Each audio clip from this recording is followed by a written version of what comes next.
Just when you thought it was safe to go back into the water, as the old cliche goes, landlords are now faced with a new threat, and employers as well. This is as the Home Office has announced that it will triple fines, or more than triple fines, for landlords and employers which support illegal migrants. So in other words, if you rent a house or a room to an illegal migrant, your fine will go up. And if you employ somebody, it will also go up substantially. I'll go into the figures in a second. This is another blow to the rental sector, and already thousands of landlords are leaving the sector. But I guess if you were in like one of these restaurants that employ a chef who might not have any papers, and then they house them upstairs, then they're going to get a double whammy fine.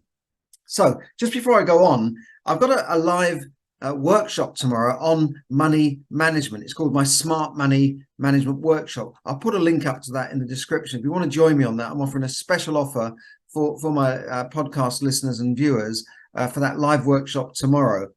So the Home Secretary of the Home Office, who runs the Home Office, Suella Braverman, announced this week that fines will be more than tripled for employers and landlords who allow illegal migrants to work for them or rent their properties. Fines will rise, now listen to this, from £80 per lodger and £1,000 per occupier for the first breach to £5,000 per lodger, £5,000 from 80, that's a lot more than triple, to 10,000 per occupier, which, you know, it's incredible. And then repeat offenders could face fines, and repeat offenders now say fines will, for repeat offenders, not £10,000, and 20,000, up to 20,000 per occupier, and from £500 to £3,000 per occupier. Tougher penalties will require, these tougher penalties now actually require a lower burden of proof than a criminal prosecution, because they can just issue the fines. In the past, they used to have a criminal prosecution, which was more difficult to prove. But they'll be introduced at the start of 2024. So it doesn't require any law change here. They're just going to go ahead with it. And the Home Office are going to consult on ways of strengthening borders and tackling action against licensed businesses employing illegal workers. And when you think that there are a lot of illegal immigrants in the UK, I remember years ago writing about this, and there were anywhere up to sort of 750,000 at that time in the UK. And it was very difficult to find them, deport them, all this sort of thing. It would have taken some estimates 20 years and 5 billion just to sort that problem out. And of course, the longer people are here, the more chance they've got of staying on forever. And if you bear in mind also that 17,000 people have come across the channel in the last year, just this year actually, to arrive on these shores, but they won't be looking for this kind of accommodation. They will have hotels, and they'll be staying on ships, on barges by the sea in Dorset. That was funny actually, because they moved people in there, and then they had to move them out a few days later because there was Legionella. And it was ironic that the government have imposed the same sort of laws on landlords about Legionella. Well, I don't suppose many people do test for Legionella, but you're supposed to.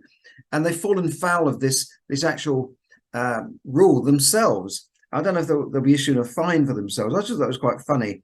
But almost 5,000 civil penalties have been issued to employers with a total value of 88 million since 2008. And the same period, buy-to-let landlords have seen it's not so many, 320 civil penalties issued worth a couple of 100,000. So when you're a landlord, you've got to check these things. You've got to actually make sure that somebody has the right to stay in the country. Basically, they let them in, the people coming in the borders, they let them overstay. And then it's landlords and employers that are meant to police this. The Home Office Immigration Minister, Robert Jenrick, said that employers and landlords should be already checking the eligibility of anybody they employ or let a property to. There are a number of ways to do this, which include manual check of original documents and the Home Office online check-in system. So you need to, it says the check-in system takes 5 minutes, but it's not that easy. When you look at a passport, limited leave to remain, indefinite leave to remain. A lot of people don't understand these terms. So do check out the Home Office or use an agency that will verify that for you. That's probably the safest way. And a lot of people don't have anything stamped in their passport. It comes on a card. Of course, this can be replicated, and there is open to fraud. But I think most landlords want a straightforward tenant. There's not many rogue landlords that actually will just let a load of illegal migrants stay in their properties. Obviously, when there are, they're not going to worry about this, because they'll probably be subletting a property and then just allowing anybody to come in, and they'll just run off when the fine comes. And funny enough, this is where people tend to get caught, because if they're staying in a place with a lot of other illegal migrants and someone reports them, they all get caught by doing that. So another bit of good news this week is that inflation fell from 6.8 to 7.9% to 6.8%. So that's a bit of good news, raising hopes that the Bank of England may not increase rates again when they meet in September. Of course, rates are now 5.25%, base rates, that is, the highest, excuse me, for 15 years. But core inflation is still, the underlying inflation, when you strip out food and energy and that sort of thing, the underlying core inflation is still a bit higher than 6.8%. That's stubbornly staying where it is. And that is going to mean probably that they will increase interest rates again, and that will put further pressure on the housing market. I did report last week that some of the lenders have reduced their fixed rates very, very slightly. And this is to do with the swap rates, the rates that banks lend money to each other. But I was a bit surprised by that, because they were reducing rates almost as the Bank of England were increasing the base rates on which the whole thing is ultimately based. So I don't think we're out of the economic woods yet. I think there's more pain to come. Luckily, some things are coming down. Oil prices have come down substantially, but petrol prices have still remained high. Food is not going up as high, but it's not as bad as it was. And of course, these rates of inflation just mean that things are not going up quite as fast as they were, but it doesn't mean that prices will necessarily come down. Many people think that things are going to get back to normal again. I can't see that for quite a while to come. And of course, big business and big companies like oil companies are going to make as much profit as they can on, say to the motorists, because the drop in oil prices doesn't mean that they automatically correspondingly reduce the price of petrol at the pumps. And the energy companies are doing the same thing. The energy prices are still way too high, compared to the wholesale prices of natural gas and electricity and that sort of thing. So basically, we're all been bit ripped off in that respect, just like we've been ripped off by the banks, because they increase interest rates for borrowers but not for savers. So if you're a landlord and you are getting a bit fed up with the rules and regulations and all the new regulations coming in, like the end of Section 21, you might want to check out my video on serviced accommodation versus buy-to-let. That's the pros and cons of having serviced accommodation this is Airbnb type of thing compared to the normal AST. And I'm certainly leaning towards this now with my properties, because I'm just getting fed up with difficult tenants and that sort of thing, and I can deal with it at the moment. But what's it going to be like when they end the Section 21 right of landlords to just say, okay, your tenancy's ended now, let's call it a day, goodbye. And then tenants just say, well, no, I'm not moving, get me out, evict me. And then when you evict me, I'll run to the council. Oh, I've been evicted, poor these rogue landlords threw me out of my house, that sort of thing. Sorry, I'm on a bit of a Friday rant here, I'm sorry about that. But it is quite a serious thing, and this is why a lot of landlords I talk to are reducing the size of their portfolio. They're certainly reducing borrowing, because buy-to-let just doesn't add up anymore with rates at 6 and 7 and 8%. Okay, another problem for landlords is that with George Osborne's bringing in this Section 24 tax changes, which mean a lot of landlords are paying extra tax now because the property is in their name, and they're stuck with it. And they're finding that this is eating into their profits or wiping out their profits altogether. So they've had higher interest rates and the tax rate rise, and their taxable income is going up and hitting them that way. So they're not making any profit at all. But they think about, well, if I transfer it to a limited company, maybe that will solve the problem. The only problem there is that you will probably trigger stamp duty on the sale to the limited company because it's a separate entity. Capital gains tax comes in. There's all sorts of problems. Now, I put a video up, again, I'll put a link up to this. I'll put a video up on how to do this without paying capital gains and stamp duty. And I've done this in conjunction with a firm of accountants that specialize in helping landlords to move their properties from their own name into limited companies. Now, it's probably not worth it if you've just got one or two and you're a basic rate taxpayer, but it is worth it where you've got 3, 5, 10, 15 properties.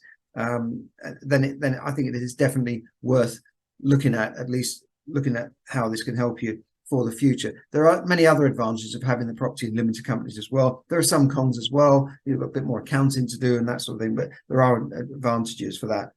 Okay, so if you'd like more information on that, either drop me a line or just check out the videos, and I'll talk to you there.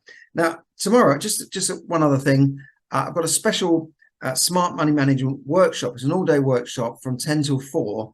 And if you want to take things to the next level in money management, many of you have watched my webinars, and thanks for the comments and the likes and the shares. That's great.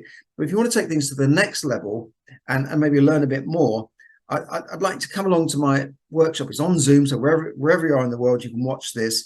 And it's Saturday the 19th of August. So if you're watching this next week, you probably missed it. From 10 till 5, there'll be lots of breaks in between, and it'll be on Zoom. It'll be interactive, so you can ask questions. And on this, I'll be taking you through developing a millionaire mindset, your money personality. What is your money personality? Are you a spender, a saver? Do you think rich people are good or bad, or fat cats, or the stinking rich? What is your money blueprint in that respect? How much do you think you deserve? Do you think you deserve to have the abundance of money and all that's in this universe and in this world, or do you think you're not worthy of this? Are you interested in investing in stocks and shares, saving tax, investing in property? All these things I'll be covering in the one-day workshop. I'll also be taking you through a budgeting planner to help you really get to grips with your money, to know exactly where your money is going, because that's a big problem for even for people earning fortunes. That they need to know, if they don't know where the money is going, it's probably going to go out the window or go down the drain or slip through their fingers like water. So I'll be taking you through that, looking at developing second incomes, financial freedom, and much more. Now, how much do you think I'm charging for this? Well, if I was doing this as a live event, I'd probably be charging £300 per head. But because I'm doing this on Zoom, I could do it cheaper. And as a special offer for my followers, I'm offering this for £17. That's about $20, £17.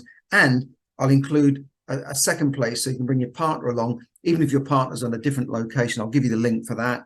And you can have 2 people on this for £17. That's £8.50, which is really the price of a couple of cups of coffee, so it's a no-brainer really. So I'll put up a link to that, to join that, and a payment link. So, and if you've got any queries on that, you can always drop me a line. But I think it'd be well worth it joining that for £17 for 2 people. And there'll be other bonuses as well, which I'll tell you about in a while. And even if you can't make that, just try and let me know, and I'll get you on a future one. But this is tomorrow, 10 till 5 on Zoom, and I'd really like you to join me so you can take your finances and your wealth creation to another level, because I think we all want financial freedom at the end of the day. Financial freedom means different things to different people. For some, it's being a billionaire or a multimillionaire. For others, it's just having enough money coming in so that they feel safe, secure, they can provide for their family and live a decent life in a decent home. That's what most people want, and I want to show you how to achieve that. So try and join me on my workshop, one-day workshop tomorrow, 2 places for £17. I can't say fairer than that. In the meantime, have a great weekend, and I'll speak to you again soon. This is Charles Kelly, Money Tips Podcast.